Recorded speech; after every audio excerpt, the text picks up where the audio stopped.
Hello student. तो previous lecture में student हमने बात की कि फर्स्ट लॉ ऑफ थर्मोडायनेमिक्स के लॉ को हम आइसोथर्मल, आइसोबैरिक, आइसोकोरिक और एडियाबैटिक के अकॉर्डिंग किस तरह रिप्रेजेंट करते हैं, जो कि नीट पॉइंट ऑफ व्यू से मोस्ट इंपॉर्टेंट है एंड जेई फॉर जेई के लिए भी मोस्ट इंपॉर्टेंट है। अब स्टूडेंट यहीं पर ही मैं आपको और चीज़ें बता रहा हूँ जिसमें मोस्ट इंपॉर्टेंट चीज़ है हीट कैपेसिटी। तो हीट कैपेसिटी की अगर आप बात करते हैं तो स्टूडेंट कैपिटल सी से डिनोट करते हैं Q अपॉन डेल्टा टी। अब हीट कैपेसिटी भी दो टाइप से हम डिफाइन करते हैं, एक तो स्पेसिफिक हीट और एक होती है मोलर हीट कैपेसिटी। अब जनरली स्टूडेंट केमिस्ट्री में तो जनरली मोलर हीट कैपेसिटी के अकॉर्डिंग क्वेश्चन आता है, लेकिन फिर भी हम स्पेसिफिक हीट भी करेंगे। यहाँ पे स्पेसिफिक हीट में स्टूडेंट मास कांस्टेंट होगा, है ना। मास को ले लेते हैं कि भाई एक 1 kg का मास ले लिया हमने, राइट। तो वो स्पेसिफिक हो जाता है कि भाई एक ब्लॉक है जिसका मास कांस्टेंट है। और मोलर हीट कैपेसिटी में मोल ले लेते हैं स्टूडेंट कि भाई 1 मोल का हमारा ब्लॉक है। तो हमारा जो रिलेशन है वो आ जाता है यहाँ पे Q equal to mass into specific heat into delta T.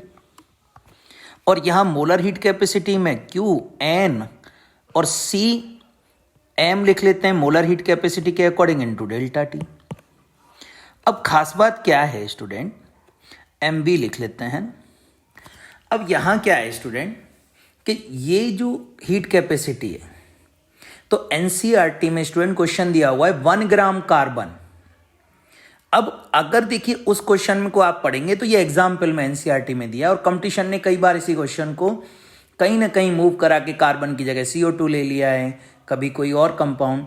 तो अब देखिए आपको अगर मोलर हीट कैपेसिटी गिवन है तो उस मास को आपको मोल में कन्वर्ट करना पड़ेगा, और अगर उसने स्पेसिफिक हीट दी हुई है तो उसी मास को कन्वर्ट करने की रिक्वायरमेंट नहीं होगी। अब जनरली हम मोलर हीट की बात कर लेते हैं। तो मोलर हीट कैपेसिटी में भी दो चीजें हैं सर, कि एक तो वॉल्यूम कांस्टेंट है अगर तो मास CV इंटू डेल्टा टी, और अगर प्रेशर कांस्टेंट है तो मास CP इंटू डेल्टा टी। और अगर वॉल्यूम कांस्टेंट है तो मोलर हीट कैपेसिटी में स्टूडेंट CVm डेल्टा टी, और अगर प्रेशर कांस्टेंट है तो NCPm डेल्टा टी। क्या मीनिंग हुआ स्टूडेंट कि वॉल्यूम कांस्टेंट है तो हीट कैपेसिटी डिफरेंट होगी, तब एनर्जी एब्जॉर्ब क्या होगी QV, और जब प्रेशर कांस्टेंट है तो एनर्जी एब्जॉर्ब क्या होगी QP। अब CP minus CV equal to होता है NR, ये हम कैलकुलेट करते हैं, है ना। मैं डायरेक्टली लिख रहा हूं, कई सारे स्टूडेंट को रटा हुआ है CP minus CV equal to R, but competition का क्वेश्चन है कि भाई अगर 2 मोल गैस हुई तो N भी आएगा, 2R is the right answer. ये आपको बहुत ध्यान रखना है। अब मैं यहीं पर गामा की वैल्यू की बात कर लेता हूं। तो गामा की वैल्यू के अकॉर्डिंग अगर हम देखें तो स्टूडेंट अगर मेरे पास मोनो एटॉमिक गैस है तो आप कहते हैं गामा की वैल्यू 1.66, जिसमें कि हीलियम आ जाएगी, नियॉन आ जाएगी। लेकिन स्टूडेंट इंपॉर्टेंट केमिस्ट्री में नीट के पॉइंट ऑफ व्यू से और जेई के पॉइंट ऑफ व्यू से डाई एटॉमिक, आइडियल गैस और try atomic linear gas try atomic जैसे CO2, इन तीनों के लिए गामा की वैल्यू 1.4 होती है। ये स्पेसिफिकली याद रखना रहेगा। और ट्राई एटॉमिक नॉन लीनियर की अगर हम बात करें तो कई बार तो स्टूडेंट उसने नीट में तो डायरेक्टली नॉन लीनियर के रेस्पेक्ट में ही पूछ लिया, जैसे SO2 और O3 के लिए गामा की वैल्यू बताइए 1.33। तो कई बार तो ऐसे कह देता है कि 3 गैस दे देगा आपको, हीलियम दे दी, मान लीजिए CO2 दे दी, और कहेगा O3 है, कहेगा इनको गामा के अकॉर्डिंग अरेंज कर दीजिए। तो ये आपको ध्यान रखना रहेगा। तो गामा की वैल्यू के रेस्पेक्ट में मुझे ये याद रखना है। अब इसके अलावा स्टूडेंट आपको पता है कि अभी हमने एक इक्वेशन पढ़ी थी डेल्टा इक्वल टू QV। अब इसको अगर मैं आपसे कहता हूं कि भाई मुझे तो रिवर्सिबल के रेस्पेक्ट में बताइए, तो हमारी बात हुई थी स्मॉल चेंज होगा सर। अब जो हमारी हीट कैपेसिटी है स्टूडेंट, जो कि अभी हमने डिस्कस की थी, क्या किया था, number of moles N CV delta T. तो स्मॉल चेंज होगा तो ये DT हो जाएगा, और डी यू किसके बराबर है इसके, तो d you equal to d q v, और ये कितना आ गया n c v m d t. क्या मीनिंग हुआ कि अगर इंटरनल एनर्जी डी यू पूछी जाएगी तो भी मेरा रिलेशन आ गया, देखो डी टी के रेस्पेक्ट में, ये रिवर्सिबल के लिए ही आ जाएगा, कोई डाउट ही नहीं है। तो देख रहे हैं आप, डायरेक्टली हम कर सकते हैं। और अगर इरिवर्सिबल है तो delta you equal to q v equal to n c v m delta t, ये देखिए ये रिलेशन आ गया। तो इसमें रिवर्सिबल और इरिवर्सिबल में आपको कोई भी डिफरेंस नहीं है ज़्यादा, मतलब आपको घबराने की ज़रूरत नहीं है एग्जाम में, बस आप स्मॉल चेंज के अकॉर्डिंग डिफरेंशिएशन करना है।